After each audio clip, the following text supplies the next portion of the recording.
안녕하십니까. 저는 얼마 전 결혼식을 올린 30대 남성입니다.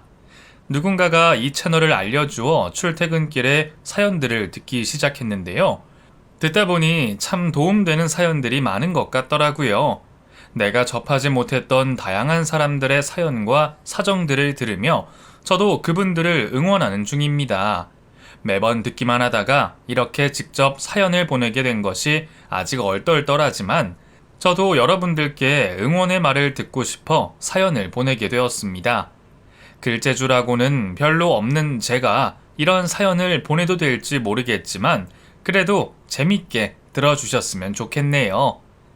30여 년 살아온 제 인생을 간략히 설명해 보자면 고군분투라고 할 수 있겠습니다. 열심히 안 사는 사람이 어디 있겠냐마는 그래도 저는 제 능력껏 열심히 살아왔다고 말하고 싶습니다. 덕분에 지금은 사장 소리 들으면서 제 사업도 운영하고 있고 예쁘고 착한 와이프를 만나 행복한 가정을 꾸리게 되었네요. 더 이상 가족들 앞에서 돈 때문에 속상해하지 않아도 되고 하고 싶은 것, 가지고 싶은 것은 어려움 없이 누리고 사는 것 같습니다. 가진 것도 재주도 하나 없던 저였지만 끈기만큼은 누구보다 뒤처지지 않았기에 제가 지금 이 자리까지 올 수 있었다고 생각합니다. 저는 청소년기에 아버지를 일찍 떠나보내드리고 그 후로 어머니와 여동생과 함께 세 식구가 힘겹게 살아왔었습니다. 아버지를 일찍 떠나보내긴 했었지만 그리 갑작스러운 일은 아니었습니다. 이미 제가 어릴 적부터 병을 얻으셨던 아버지는 꽤 오랜 시간 와병 생활을 하셨거든요. 그래서 어쩔 수 없이 아버지 대신 가장이 되셔야 했던 어머니가 혼자서 학습지 교사나 보험 일들을 하시며 저희 남매를 키워내셨습니다. 어머니는 제가 봐왔던 누구보다 강인하고 대단한 분이셨습니다. 밖에서 하루 종일 일을 하고 들어오셔서도 아버지 간병에 저희 남매 뒤치다거리까지 쉴 틈 없이 살아오신 분이셨어요. 그런 어머니를 어린 시절부터 보고 자랐기 때문인지 저는 어머니에게 늘 죄송함과 감사한 마음들이 있었고 크나큰 부채의식이 있었습니다. 열심히 돈 벌고 노력하시면서도 전부 아버지 병원비와 자식들에게 쓰셔야 했던 저희 어머니는 변변한 가방 하나, 좋은 옷 한 벌이 없으셨던 분이십니다. 옷태가 좋으셔서 뭘 입어도 예뻐 보이셨지만 늘 자신에게 드리는 돈은 아끼시느라 다른 집 아주머니처럼 쇼핑 한번 가본 적이 없으셨었죠. 사회생활하면서 남들에게 보여야 하는 부분들도 있었을 텐데 그렇게 아끼고 참으시며 살아가시는 게 절대 쉽지 않으셨을 겁니다. 그러다 아버지마저 돌아가시고 어머니는 더 이상 정신적으로 의지할 곳도 없어지시고 많이 힘드셨을 겁니다. 그럴 때 저라도 어머니께서 의지하고 기댈 수 있는 기둥이 되어야 했지만 그 시절 아직은 저는 그래야 한다는 걸 미처 알지 못했습니다. 그때는 저 역시도 어렸고 아버지가 돌아가시면서 많이 힘들었으니까요. 병원으로 누워만 계셨다고 하나 제 곁에 아버지라는 존재가 있는 것과 없는 것의 차이는 비교를 할 수 없이 컸습니다. 큰 빈자리에 저는 한동안 집에 있는 것조차 견디기 힘들 정도였으니까요. 그런 저희 남매를 보시며 힘든 내색도 하지 못하셨던 어머니를 보면 지금도 눈물이 납니다. 저는 아버지가 마지막으로 남기신 말을 떠올리며 금방 정신을 차리기로 다짐했습니다. 아버지가 돌아가시면서 미약한 힘으로 제게 하셨던 말은 어머니와 동생을 부탁한다는 말씀이셨어요. 정석아, 그동안 아빠 노릇도 못하고 미안하다. 다 나아서 너희들에게 좋은 아버지가 되어주고 싶었는데 그 꿈은 이루지 못하게 되었구나. 아빠가 살아있을 적에도 가족들을 챙겨주지 못했지만 이제는 정석이도 많이 컸으니 네가 가족들을 챙겨야 한다. 아빠 없어도 씩씩하게 잘 지내고 이제 정석이 네가 아빠 대신 엄마랑 정은이를 살펴줘야 해. 사랑한다, 정석아. 솔직히 말한다면 당시에는 그런 아버지가 원망스럽기도 했습니다.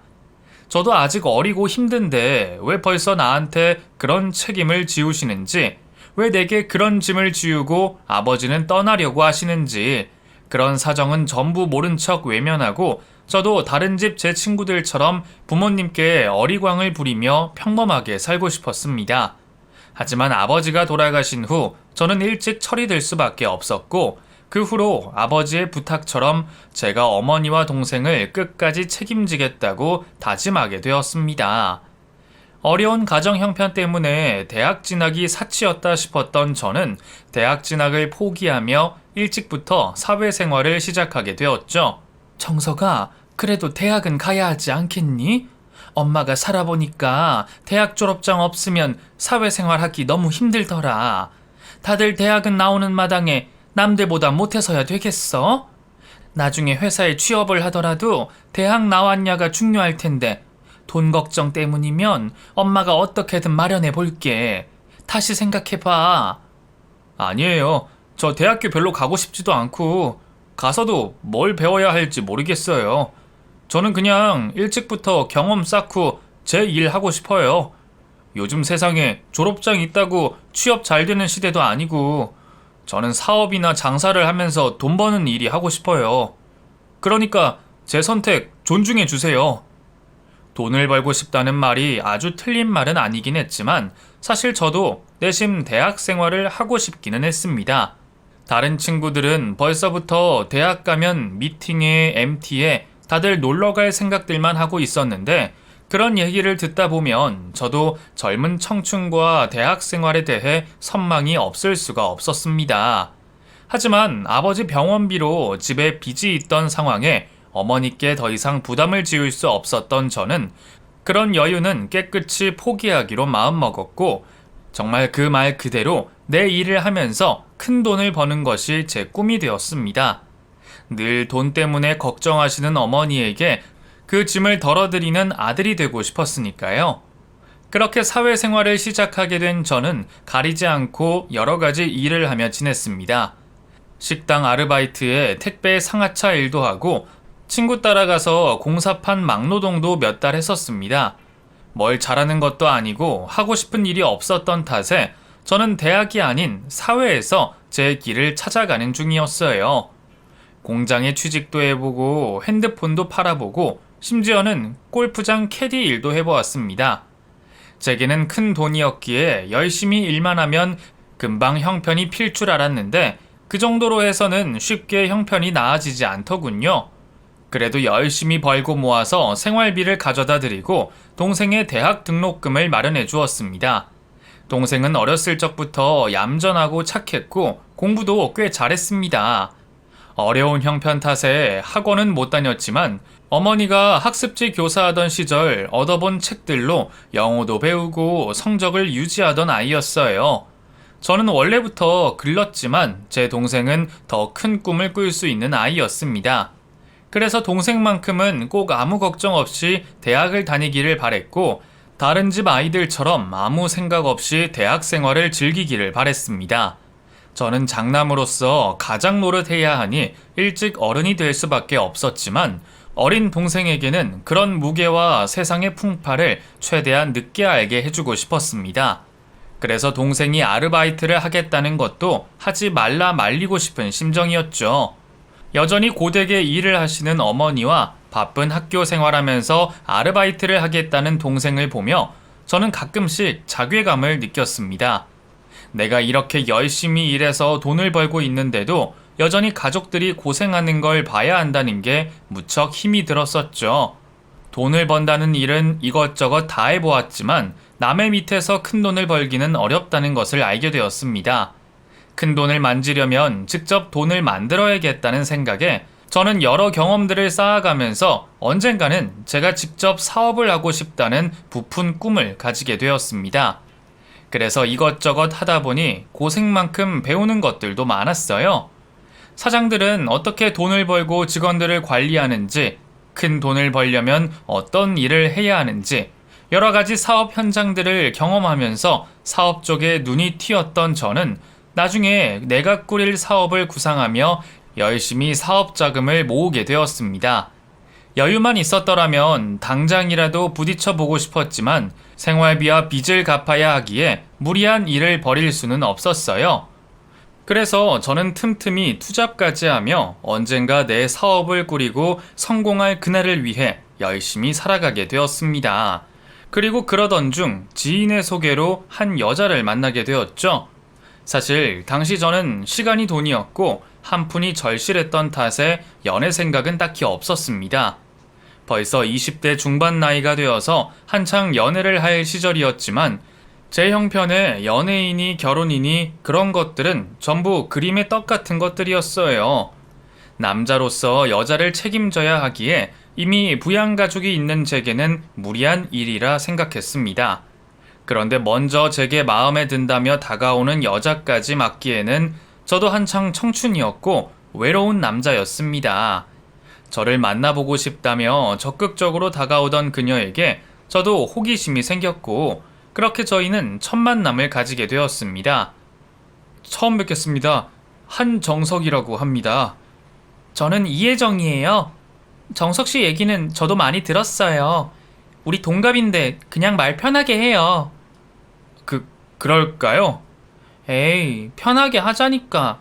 나 정석이 너 정말 만나보고 싶었어. 처음 네 사진 보는데 완전히 내 이상형이더라니까? 키도 크고 잘생기고 이런 사람이 왜 애인이 없을까 싶어서 내가 소개시켜달라고 부탁했어. 잘생기긴 무슨. 그렇게 봐줘서 고마워. 사실 나도 얘기는 들었지만 나는 아직도 네가 왜 나를 소개해달라 그랬을지 잘 모르겠는데. 내가 정말 잘생긴 것도 아니고 누가 나한테 먼저 호감을 가진 게 처음이라 신기하네. 사실 처음에는 의아하기도 했습니다. 예쁘고 착해 보이는 이 여자가 제대로 된 직업도 없는 내가 왜 좋을까 싶었거든요. 사실 그때 저는 그녀를 만나기 전부터 지인을 통해 제 사정을 몇 차례나 알렸습니다. 집에 빚도 있고 아버지 대신 부양해야 할 가족도 있고 가방끈도 짧고 제대로 된 직장도 없다고 말이에요. 물론 20대 중후반이면 대학 나온 친구들도 한창 취업할 나이였을 테니 제가 그리 뒤떨어진 상황은 아니었지만 그래도 여자들 입장에서는 그리 좋아할 만한 상황은 아닐 거라 생각했었죠. 그런 제 이야기를 듣고도 만나고 싶다는 그녀가 무척 소탈하고 겸허해 보이기도 했습니다. 그리고 그런 제 생각처럼 혜정이는 정말 털털했어요. 여자치고는 내숭도 없고 시원시원한 성격에 첫 만남에서도 저를 끌고 곱창집을 가더라고요. 저도 연애나 소개팅을 많이 해본 건 아니지만 보통 첫 만남에는 파스타나 양식을 먹으러 가자 그러던데 처음부터 꾸밈없이 나오는 그녀를 보고 저도 점점 호감을 갖게 되었습니다. 혜정이는 예쁜 얼굴만큼이나 마음씨도 예쁜 사람이었습니다. 바쁘게 일을 하고 돈을 버는 저를 타박하지도 않았고 바쁜 저를 챙겨주기까지 했었죠. 처음부터 제 사정을 다 알고도 이해해주고 만나주겠다는 혜정이에게 저는 고마움을 느꼈습니다. 덕분에 저도 연애를 시작하고 큰 행복을 느끼게 되었고 그런 만큼 저도 혜정이를 위해서 많은 것들을 해주고 싶었죠. 하지만 정성과 사랑이면 모를까 돈이 없던 저는 혜정이에게 많은 것을 해줄 수 없었습니다. 물론 데이트 비용은 제가 거진 내기는 했지만 다른 남자들처럼 선물 같은 건 해줄 만한 여력이 되지 못했어요. 저희가 동갑 나이다 보니 20대 후반 나이에 저가 브랜드를 선물로 주기도 그렇고 대학생들처럼 할 수가 없으니 더 미안하기만 하더군요. 그래서 저는 혜정이를 위해 따로 저축까지 하기도 했습니다. 그 돈으로 좋은 곳도 데려가고 선물도 해주고 싶었죠.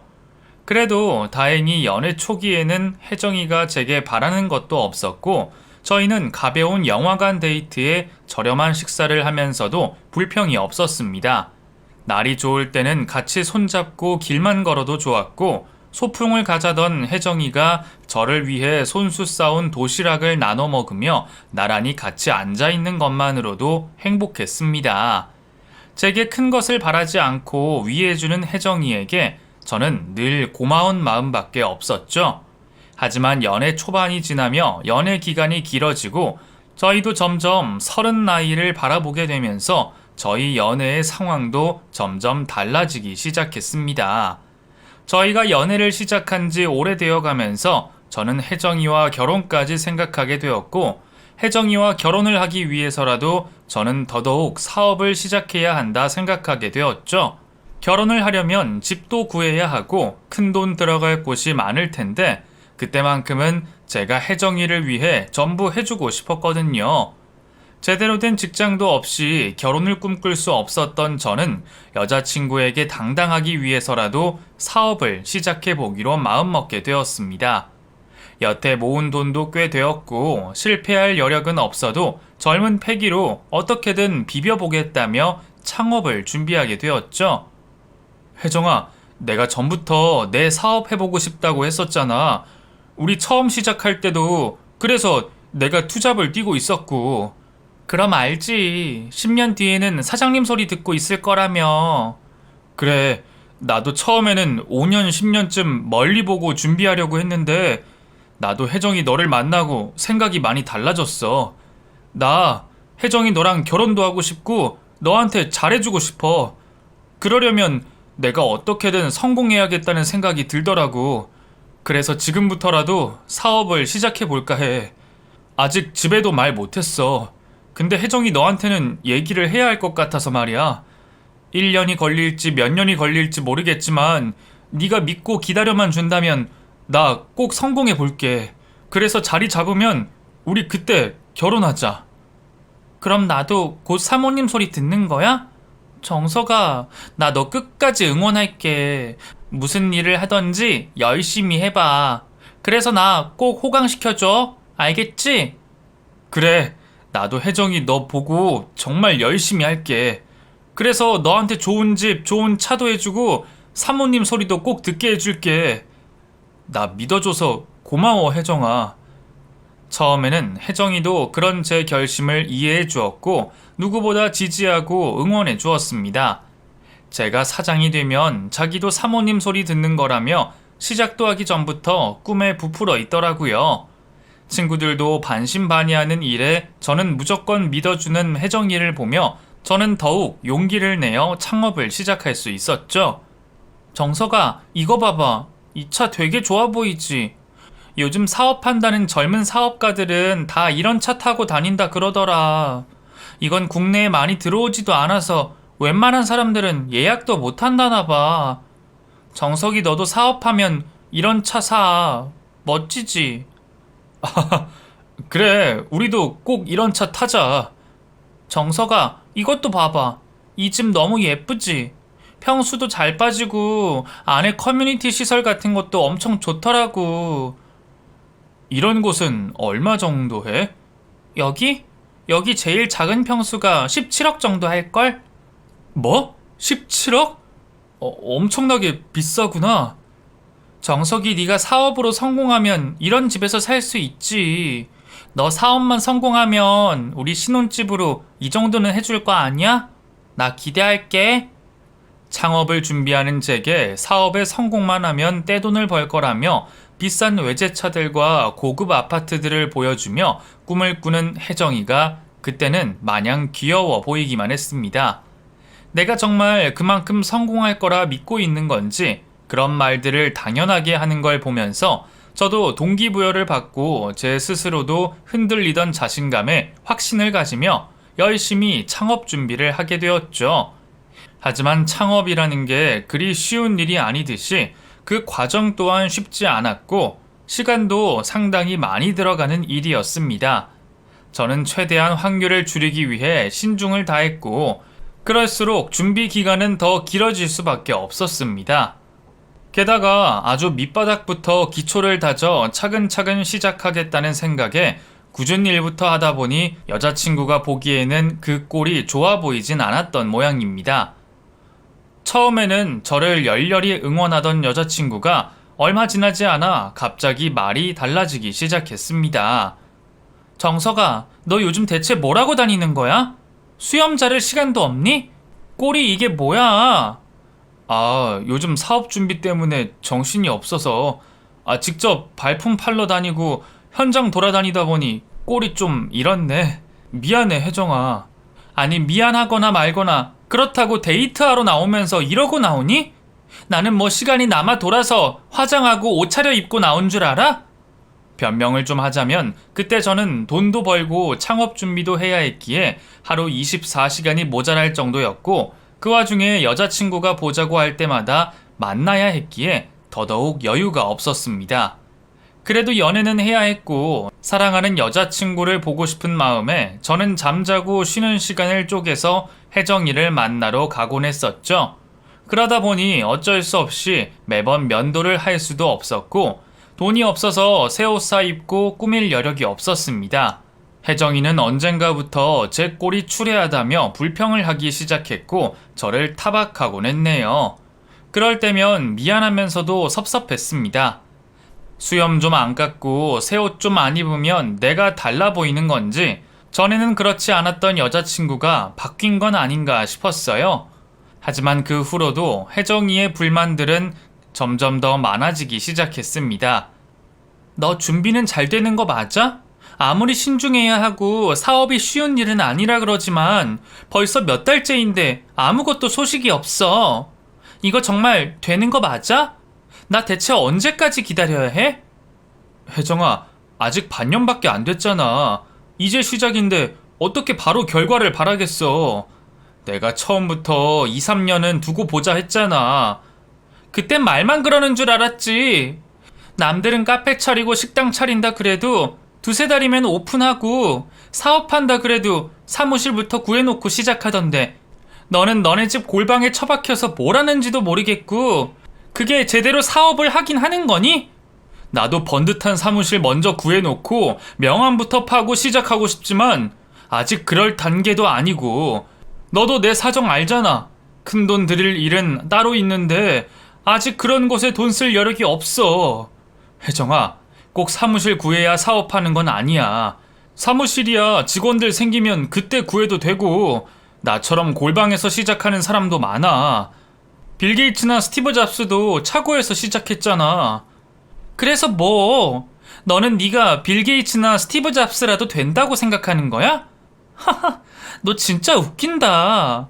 내가 이런 말까지 안 하려고 그랬는데 솔직히 너 너무 허세가 심한 거 아니니? 너 정말 네가 사업으로 성공할 수 있을 거라고 생각해? 뭐? 아니 그렇잖아. 네가 대학을 나오기를 했어. 집에 돈이 있기를 해. 하다못해 유명한 것도 아닌데 무슨 수로 사업을 해서 성공하겠다는 건지 처음에는 나도 네가 무슨 대단한 생각이라도 있는 줄 알았더니 그런 것도 아닌 것 같고 이렇게 해서 어느 세월에 나랑 결혼하겠다는 거야? 이럴 거면 차라리 지금이라도 취직을 하는 게 낫지 않겠어? 솔직히 비참했습니다. 다른 사람도 아니고 사랑하는 여자친구에게 그런 소리를 들으니 부끄럽고 맥이 탁 풀리는 자괴감이 들더군요. 게다가 누구보다 나를 믿어준다고 생각했던 사람이 사실은 그런 생각을 하고 있었다는 것이 저는 믿을 수 없이 괴로웠습니다. 그동안 여자친구의 응원과 기대를 믿고 열심히 달려왔던 건데 속으로는 응원이 아니라 염려와 불신을 하고 있었다니 그동안 기뻐했던 제가 등신처럼 느껴졌습니다. 하지만 그러면서도 저는 혜정이에게 화를 내거나 섭섭해하거나 아무 말도 할 수 없었습니다.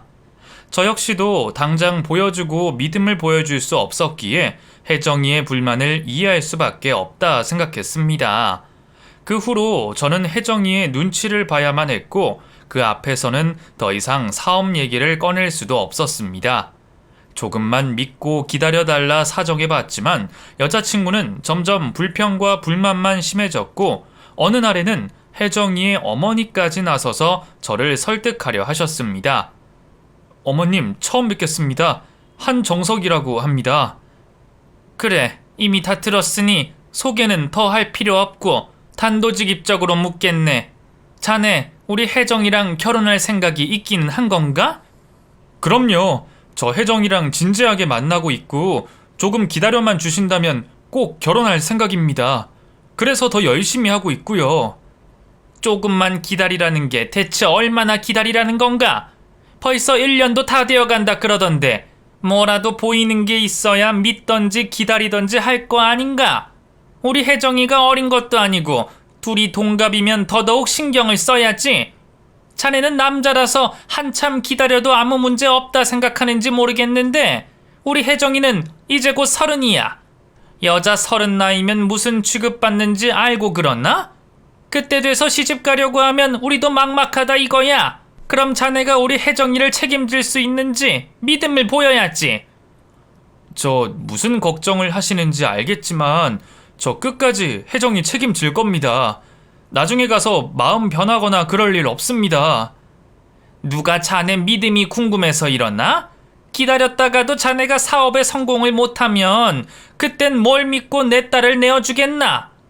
결혼하면서 집도 못 해올 거면 남의 귀한 딸 데려갈 생각하면 안 되는 거 아닌가?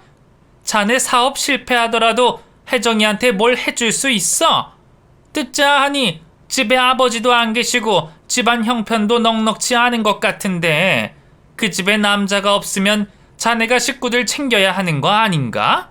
그런 거 감수하고 결혼을 한다 그래도 정도가 있고 염치가 있어야지. 죄송합니다. 죄송하다 소리 할 거 없고 괜히 어줍잖게 사업하겠다고 설칠 생각 말고 당장이라도 취직해서 대출 받아서 하루빨리 결혼할 생각을 하게. 그거 아니면 나도 두 사람 만나는 거 허락 못하니까. 그런 말들이 참 뼈아프기는 했지만 그래도 그때까지는 여자친구도 여자친구의 어머니도 이해가 갔습니다. 제가 내세울 게 있는 사람도 아니었고 여자친구네 입장에서는 제가 믿음직하지 못했을 테니까요. 더군다나 나이가 차면서 주변 사람들이 하나 둘씩 결혼하는 걸 보면서 여자친구도 불안할 수밖에 없을 테니 그것 가지고는 저도 전혀 할 말이 없었죠. 하지만 결혼 이야기가 본격적으로 오가기 시작하면서 서서히 드러나는 여자친구의 본색에 저는 큰 실망을 감출 수가 없었습니다. 정석아, 근데 너 언제까지 집에 생활비 드릴 거야? 지금 당장 너 살기도 힘들다면서 동생이랑 엄마 챙길 여력이 있어? 뭐? 아니, 그렇다고 생활비를 안 드려? 그러려고 내가 돈을 버는 건데. 지금까지야 그렇지만 이제는 그러면 안 되지. 너도 결혼하고 네 가정 꾸리면 어머니랑 동생보다는 나랑 우리 가족을 더 신경 써야지. 그렇다고 남도 아니고 가족들한테 쓰는 돈을 뭐라 그러면 나 좀 속상하다. 정석아, 정신 차려. 솔직히 결혼 전까지는 나도 최대한 말 아끼려고 그랬는데 너 언제까지 너네 가족들한테 휘둘려서 살 거야? 네 동생도 있고 어머니도 살아계신데 왜 네가 그 집 가장 노릇을 해? 난 솔직히 네가 너희 어머니랑 동생한테 쓰는 돈이 너무 아까워. 우리 결혼에 쓸 돈도 없으면서 남한테 퍼다 주는 게 맞다고 생각해? 남이라니. 혜정이 너 아무리 그렇다고 말을 어떻게 그렇게 하냐? 내 동생이랑 어머니도 열심히 살고 있어. 그럼 너는 나랑 결혼 안 할 거야? 이렇게 해서 언제 돈을 모아서 결혼을 해? 나는 결혼 후에도 네가 이러는 꼴 못 보니까 잘 생각해. 혜정이는 제가 가족에게 갖다 주는 돈이 아깝다며 결혼 후에는 식구들과 멀어지고 경제적으로도 잘라내야 한다며 매정하게 말했습니다. 그러면서도 은연중에 혼자 계신 자기 어머니를 모시고 살자 말을 하는 혜정이를 보며 정말 기가 막혔어요. 이 여자가 여태 나를 생각하고 신경 써준 그 여자가 맞는지, 검소하고 수수했던 그 여자가 맞는 건지, 어쩌면 제가 처음부터 속은 것이 아닐까 싶은 생각이 들더군요. 그런 문제로 다툼이 계속되던 와중에 여자친구는 제게 무리한 부탁까지 하고 나왔습니다. 결혼하며 예물 받는 친구가 부러웠는지 미리 결혼 선물 겸 생일 선물로 명품을 사달라 하는 겁니다. 주변에 명품 가방 하나 없는 사람은 나밖에 없는 거 알아? 다들 남자친구들이며 남편들이 다 사주는데 나만 없다고. 나중에 결혼하면 그때 사줄게. 조금만 참아. 그때가 대체 언젠데? 결혼도 미루자 어쩌자 그러고 사업한다고 돈도 하나 못 벌면서 대체 언제? 나 이제 곧 30이야. 30 한참 넘어서 노처녀 되면 그때 사줄 거야? 그게 뭐 얼마나 비싸다고 그딴 것도 하나 못 해주면서 결혼을 할 생각을 해? 무능력하고 등신 같은 너 기다려주는 것도 이젠 지친다. 나도 다 그만하고 싶어. 제가 사업 때문에 밥 먹을 돈, 병원 갈 돈 아끼면서 사는 사정을 뻔히 알면서도 어떻게 그런 요구를 할까요? 제가 자기 친구들의 남자친구들처럼 명품 가방 못 사줬다고 저더러 무능력하다는 여자친구를 보며 저는 마지막까지 붙잡고 있던 희망을 모두 잃었습니다. 혜정이가 그렇게나 생각 없고 사치스러운 여자인 줄은 정말 몰랐었네요. 결국 혜정이는 무능력하다며 저를 버리고 선을 봐서 결혼을 하겠다며 떠났습니다. 그렇게 저희는 결국 3년의 연애를 다 채우지 못하고 헤어지게 되었고, 그 후로 저는 연애와 결혼을 전부 포기하고 일만 붙잡고 지내게 되었죠. 지인을 통해서도 혜정이 소식은 전해 듣지 않으며 오로지 사업에만 집중하고 살았습니다. 시련의 슬픔과 아픔을 전부 일에 집중하여 파묻혀 사는 걸로 잊었습니다. 저는 그렇게 한 길만 보고 달려가게 되었죠. 그런 덕분인지 도끼를 품었던 저는 드디어 빛을 보게 되었고, 전 여자친구가 그렇게 바라던 대로 번듯한 사무실을 두며 직원까지 두게 되었습니다. 우리가 헤어진 지 불과 1년 만에 기반을 잡은 것을 보며 혜정이가 조금만 더 기다려줬더라면 우리 관계가 달라졌을지 저는 조금 허탈한 생각이 들기도 했지만, 생각해보면 힘든 시기에 혜정이의 밑바닥을 보고 헤어진 게 제게는 잘된 일이 아닐까 싶었습니다. 그 후로 제 사업은 승승장구하며 5년 사이 제 사업은 어느새 연 매출만 수십억이 되는 어엿한 사업체가 되었습니다. 저 혼자 일하던 한 평짜리 사무실에서 이제는 건물 한 층을 쓸 정도로 자리를 잡게 되었죠. 더 이상 어머니가 고생하지 않으셔도 되고 동생이 당장 결혼한다고 해도 집 한 채는 어렵지 않게 해줄 여력이 되었습니다. 사실 돈을 벌기 시작한 후로도 저는 사업이 실패할까 두려운 마음에 쉴 틈 없이 달려올 수밖에 없었는데, 가족들이 여유를 느끼고 행복해하는 것을 보고 그제서야 저도 성공했다는 실감이 들어 벅찬 기분이 들었어요. 그리고 전 여자친구와 헤어지며 다시는 여자를 만날 생각을 못했던 저도 어느새 행복한 예비 신랑이 되어 결혼을 코앞두고 있었습니다. 처음에는 시련의 아픔 때문에 누군가를 믿고 만나기가 어려웠었지만 진솔한 그 사람을 보며 결혼까지 결심하게 되었네요. 혹시나 여러분들이 걱정하실까 싶어 말씀드리지만 예비 신부는 넉넉한 집안에서 태어난 덕에 부족한 게 없었기에 제가 사업을 한다고 만나는 것도 아니었습니다. 예비 신부인 진경이는 좋은 대학에 좋은 집안에 어디 하나 빼놓을 게 없었고, 저보다 어리지만 어른스럽고 속이 깊으며 성품이 착한 사람이었습니다. 벌써부터 저희 가족에게 잘하는 모습을 보며 저는 진경이와 결혼해서 그녀에게 모든 것을 해주고 싶었습니다. 그래서 이전에는 꿈만 꾸었던 결혼 준비들을 현실로 이루며 저는 한창 바쁘게 결혼 준비를 하고 있었죠. 그렇게 제가 결혼 준비로 바쁜 중에 이전에 일하던 격리 직원이 자녀 문제로 일을 관두면서 다른 직원이 면접을 보고 새 격리 직원을 뽑게 되었습니다. 그런데 월요일에 출근해서 회사에 나갔더니 격리 직원 자리에 익숙한 얼굴이 앉아 있더군요. 그건 바로 5년 전 절 무시하고 버리고 떠났던 전 여자친구였습니다. 평소에도 제가 믿고 일을 맡겼던 직원이었기에 면접까지 맡겼었는데 일이 이렇게 커질 줄은 몰랐습니다. 그렇다고 이제 와서 직원을 탓할 수도 없고 고용 문제 때문에 이미 뽑은 전 여친을 해고시킬 수가 없는 상황이었습니다. 난감해서 어찌해야 할지 모르는 와중에 제가 사장인 것을 알게 된 그 여자가 제게 달라붙으려 하는 겁니다. 정석아, 너 정말 성공했구나. 역시 나는 네가 잘 될 줄 알았어. 그때 내가 널 끝까지 기다려줬어야 하는데 그땐 나도 엄마 등살에 어쩔 수가 없었어. 그래도 이렇게 다시 만난 것도 인연인데 정석아, 우리 다시 시작해볼까?